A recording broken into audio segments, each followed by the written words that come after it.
Kita akan jumpa 3 keadaan yang ditakuti oleh orang yang beriman. Pertama, melihat malaikat.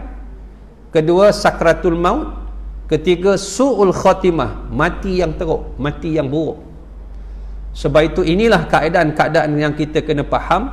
Bila mana, kenapa dia suruh baca tabarakalladzi biyadihil mulk wa huwa ala kulli syai'in qadir.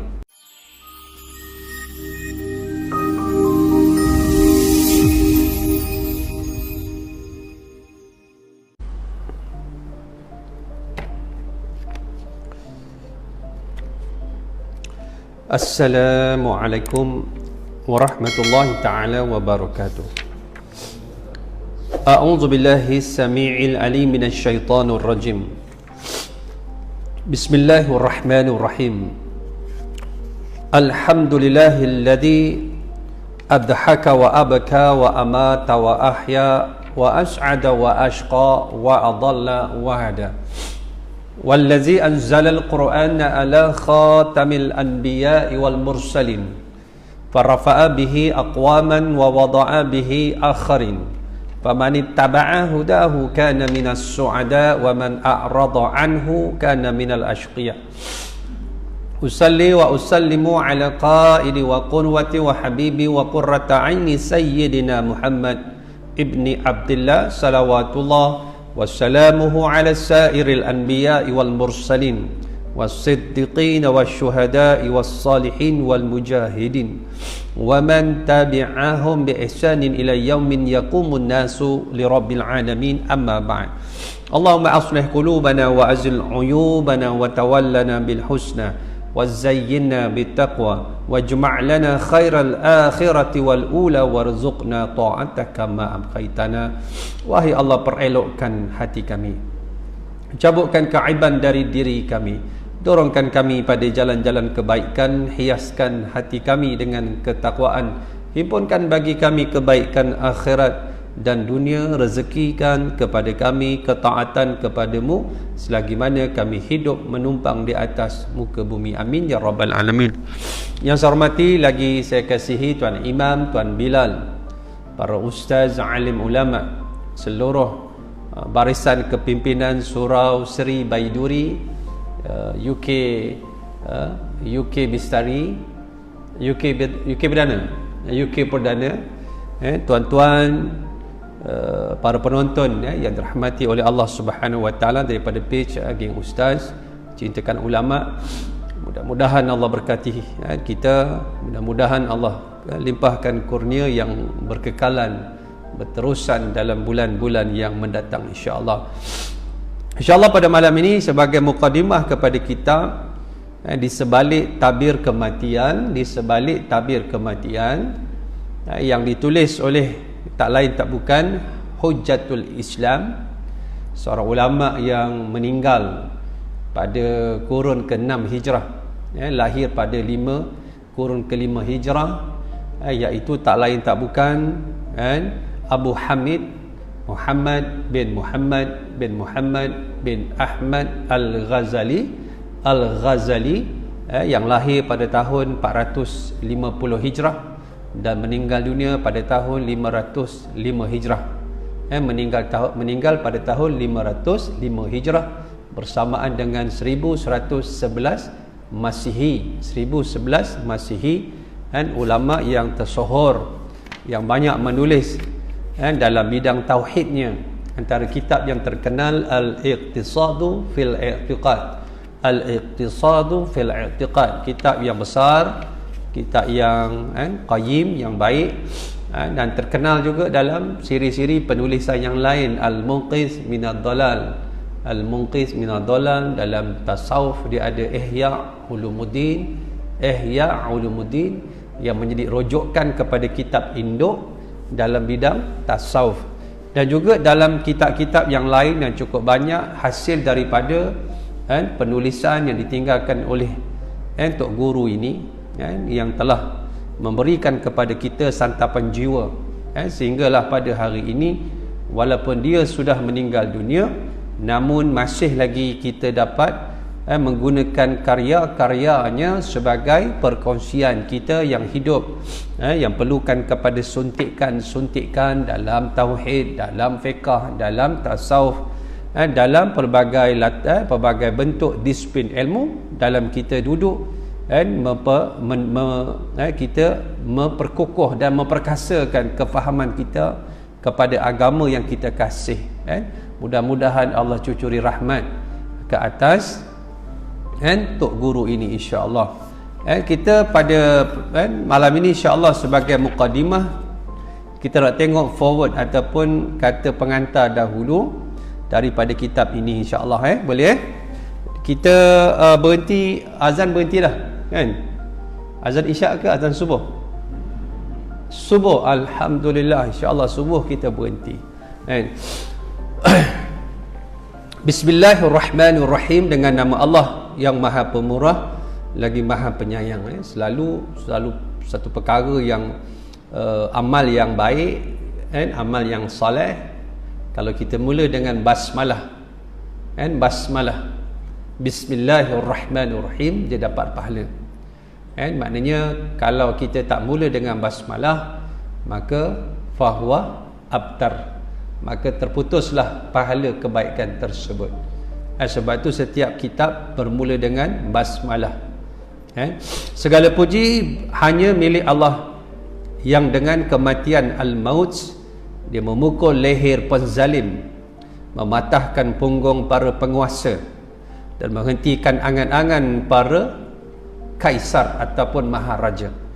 Cantik pembukaannya. Maknanya segala puji bagi Allah yang menciptakan kematian. Setiap malam kita disunatkan supaya kita sebelum tidur membaca surah Al-Mulk, suratul Mulk. Surah, orang Melayu kata tabarakalladzi biyadihil mulk, biyadihil mulk. Dalam ayat ini disebutkan alladzi khalaqal mauta wal hayata liyabluwakum ayyukum ahsanu amala.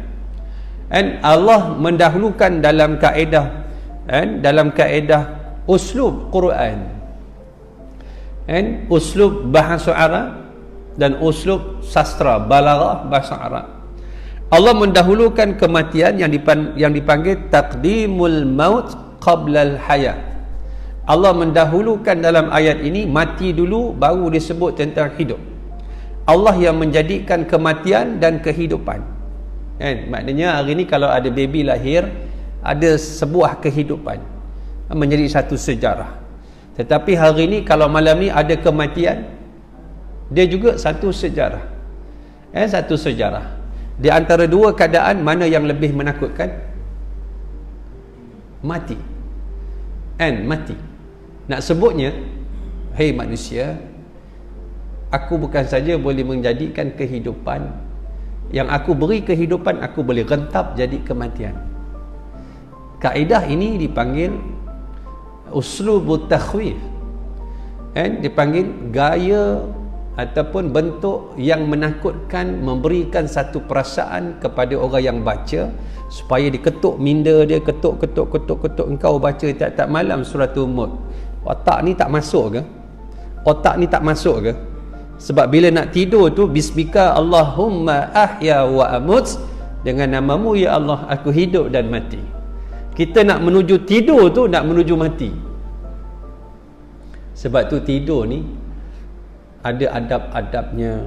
Cantik kalau ada wuduk, cantik kalau baca suratul Mulk, cantik baca 3 qul, cantik kalau mengucap asyhadu alla ilaha illallah wa asyhadu anna muhammadar rasulullah. Sebab apa? Ada orang tidur tak bangun, mati. Ramai. Abang bocil tidur tak bangun dah. Ramai. Ustaz, Allahumma salli, Ustaz Zakaria Maknum, sahabat saya, subhanallah, sama-sama forum malam tu, lepas isyak mengeteh, dia balik rumah dia, forum kat Muar, saya balik KL lah, rumah saya kat KL sampai saya pergi Muar, adik telefon, Ustaz Zakaria meninggal. Tadi aku minum meninggal. Adik kata apa? Kau bawa bertenang boleh, kau bawa bertenang. Tadi tu cerita tadi tu yang dah lepas, past tense. Past tense maksudnya tadi kau minum dengan dia, betul? Lah ni dah mati. Daripada sampai KL pusing balik. Pusing balik. Kan? Pusing balik. Sebab apa? Sebab itulah nilai yang Allah sebutkan, tidur itu mati. Itu satu kiasan dari Allah, doa yang kita nak baca ketika nak tidur saat lagi. Sebab itu cucu Nabi kata, ditanya tentang apakah kematian. Al-mautu kan-naumi. Maut itu seperti tidur. Cuma tidur tu sekejap, mati itu lama. Sebab tu bila kita tidur, roh dengan jasad berpisah. Bahasa Arab kata al-infisalu ar-ruh anil jasadi. Al-infisal perpisahan. Ar-ruh, roh, anil, dari al-jasadi, badan. Roh ketika tidur, dalam kitab Ibnul Qayyim rahimahullah, tajuk kitab dia tebal tuan-tuan. Secara khusus tajuk dia ruh. Ibnul Qayyim dia menulis dalam satu kitab namanya Ruh dengan kajian yang agak mendalam. Ketika kita tidur, roh kat mana? Ketika kita mati, roh pergi mana? Diceritakan dengan begitu detail. Dan ulama menyebut ketika kita tidur, roh berpisah. Kan? Roh berpisah. Sebab itu bila kita bangun tidur, doa dia, Alhamdulillahilladzi ahyana ba'dama amatana wa ilaihin nusyur. Segala puji bagi Allah yang telah menghidupkan aku setelah mematikan aku. Tidur tu mati tuan-tuan. Kalau roh tak balik, mayatlah kita. Dan kepadanya kita dikembalikan. Cantik doa nak tidur dengan doa bangun tidur. Kat situ pun dah tazkirah dah. Cuma baca tapi tak faham. Tak faham. Dulu di awal-awal 80-an, tuan-tuan, ada kisah di sebuah kampung di Lenga. Lenga ni dalam kawasan Paguh, Parlimen Perdana Menteri kita, PM kita sekarang. Ada orang tu meninggal, disahkan doktor meninggal, kemudian dimandikan, meninggal mayat. Ketika nak kafan, dia bangun balik. Pertama yang lari siapa tuan-tuan? Tok Imam Bilal dan yang sewaktu dengannya. Isteri kita yang panggil darling, sayang, Intan Payung, suami dah mati, bangun, lari dia. Lari dia. Maknanya mati hidup semula. Sebab itu persiapan kita kena bersiap siaga. Sebab mati itu dia tidak mengenal tempat dan masa. Mati sedang tidur. Ustaz Zakaria tadi meninggal sedang tidur. Kebiasaan dia sebelum subuh dia akan bangunkan anak-anaknya. Sebab dia bapa tunggal, anaknya 8 orang. Isteri dia baru meninggal sebulan sebelum itu, isteri dia meninggal kanser. Anak dia masa tu saya ingat, yang besar tu masih belajar lagi kat Mesir, buat doktor, buat medicine, doktor. Seorang anak dia yang paling bongsu, anak dia OKU, kanak-kanak istimewa. Jadi dia sebagai ayah, sebagai ustaz, jaga anak, pergi ceramah, menguruskan keluarga, menguruskan diri dia, menguruskan jemaah, menguruskan agama Allah, berceramah di sana sini, subhanallah. Bila mana dia sebelum subuh dia bangunkan anak-anak dia. Tapi pelik, anak dia hari tu kata ayah tak datang ke bilik seperti biasa. Bila anak dia pergi ke bilik, ayah dia macam ni dah, meninggal. Sebab kebiasaan bila benda itu berlaku, tanda meninggal, kebiasaan dia biasa buat, dia tak buat. Benda yang dia tak biasa buat, dia buat. Ni orang panggil buang tebiat. Dia tunjuk perangai akhir dia. Sebab itu kita akan jumpa nanti keadaan orang nak meninggal. Kita akan jumpa 3 keadaan yang ditakuti oleh orang yang beriman. Pertama, melihat malaikat. Kedua, sakratul maut. Ketiga, su'ul khatimah, mati yang teruk, mati yang buruk. Sebab itu inilah keadaan-keadaan yang kita kena faham. Bila mana, kenapa dia suruh baca tabarakalladzi biyadihil mulk wa huwa ala kulli syai'in qadir. Lalu kita faham di situ allazi khalaqal mauta wal hayata liyabluwakum ayyukum ahsanu amala. Allah mendatangkan rasa takut kepada orang yang faham.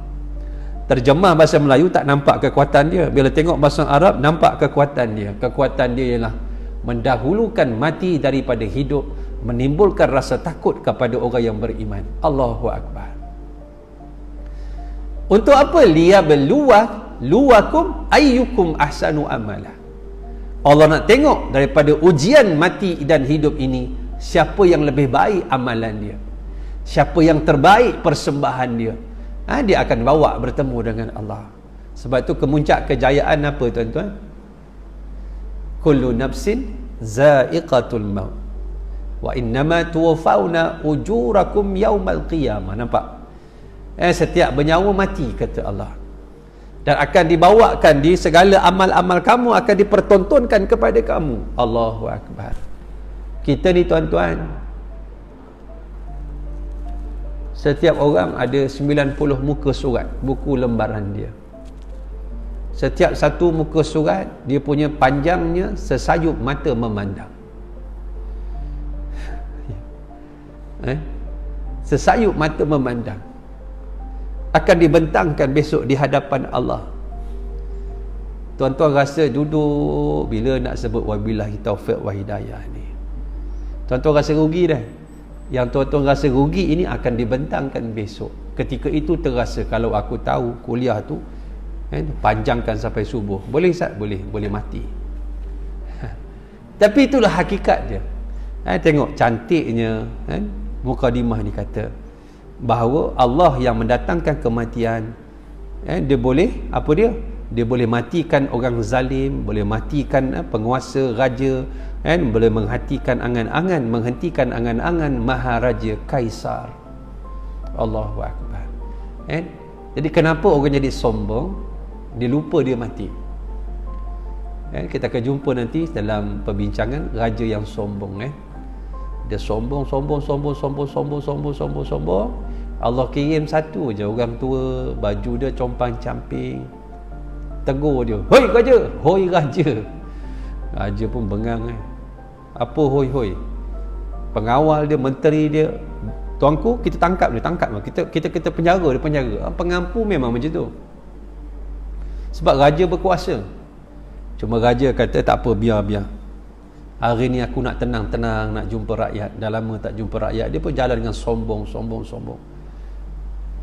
Lalu laki-laki tua ni kata, "Berhenti raja, aku ada hajat dengan kamu." Raja buat tak tahu. Sampailah laki-laki tua ni tarik dia punya kuda punya tali. Terberhenti kuda punya tali tu. Bila ditarik, kuda berhenti. Raja marah, "Kenapa kamu?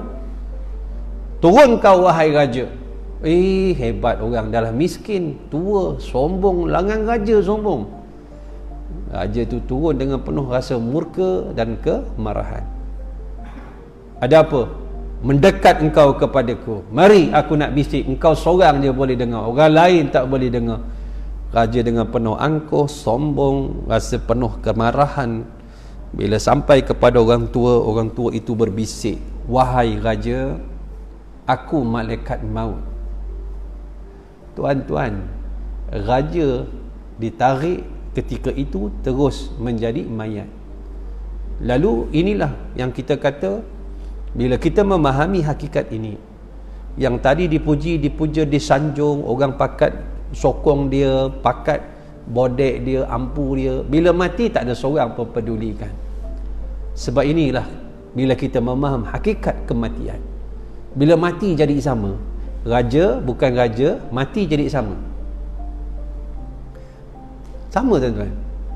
Ustaz tak ustaz, mati sama. Kaya miskin, mati sama. Tak percaya tuan-tuan, cuba mati. Maksud saya jadi sama apa? Yang membezakan kita di sisi Tuhan ialah ayyukum ahsanu amala. Siapa yang lebih baik amalan di kalangan kamu? Allahu akbar. Kemudian mereka itulah orang-orang yang hatinya selalu enggan mengingat kematian, sampai datanglah kepada mereka janji yang nyata, lalu Allah mengembalikan mereka kepada kehidupan semula. Kan, yang kaya kat dunia belum tentu dia kaya di akhirat. Hatta masuk alam barzah pun belum tentu kubur kita ada bekalan elektrik. Wa na'udzubillahi min zalik.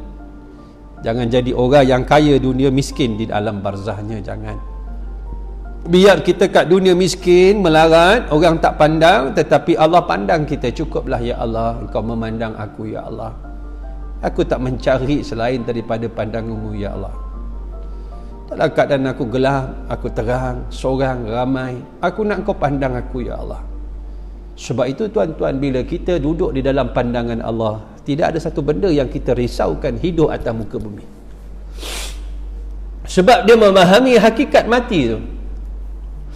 Apa yang dia nak bawa berjumpa Tuhan. Sebab itu kalau kita gagal memahami benda ni, kita jadi orang yang sombong. Kita kaya mati Allah tak ampunkan, nak pergi mana? Kita raja mati Allah tak ampunkan, nak pergi mana? Kita pemerintah yang orang takut dengan kita hormat mati Allah tak ampunkan, nak pergi mana? Ke mana kita nak pergi kalau bukan pengampunan Allah Subhanahu wa taala? Ini asas dalam kita mempersiapkan diri kita. Jadi disebutkan oleh Tok Guru tu tadi, pemerintah yang zalim, penguasa, maharaja, kaisar, ini orang-orang yang Allah berikan pada mereka kekuasaan yang menguji mereka. Betul dalam keadaan kita ni kadang-kadang tak raja pun tak berjaya kita memposisikan diri menjadi hamba yang bersyukur pada Allah. Allahu Akbar. Mereka berpindah dari istana ke dalam kubur, dari cahaya dunia kepada kegelapan liang lahat, dari suasana nyaman bersukaria dengan anak-anak kepada suasana menyesakkan dikelilingi secara serangga dan cacing, dari nikmatnya menyantap makanan dan minuman kepada gelimang debu dari senangnya berkumpul dengan keluarga menuju sepi hidup sendirian, dan dari ranjang yang empuk ke kubur yang penuh derita. Allah. Kita kat dunia, anak dah besar, pakak kahwin, ada rumah sendiri, ada kehidupan sendiri. Dulu berdua, lepas tu ramai, balik berdua, lepas berdua, isteri meninggal, tinggal seorang suami. Suami meninggal, tinggal seorang isteri. Duduk kat rumah yang cantik, yang indah, dengan segala kelengkapan, duduk seorang-seorang, boleh telefon, boleh tempah Grab food, boleh minta ada deliver makan itu dan ini, rasa kosong. Agak-agak masuk dalam kubur malam ini, malam pertama alam barzah, tak rasa kosong. Bukan sunyi saja, bukan gelap saja, dengan penyeksaan. Allahu Akbar. Dengan ularnya bernama Tinun, setitis bisanya jatuh ke bumi, bumi hancur berkecai. Berapa ekor? 90 ekor. Ada riwayat 70 ekor. Dikirimkan kepada orang yang jahat.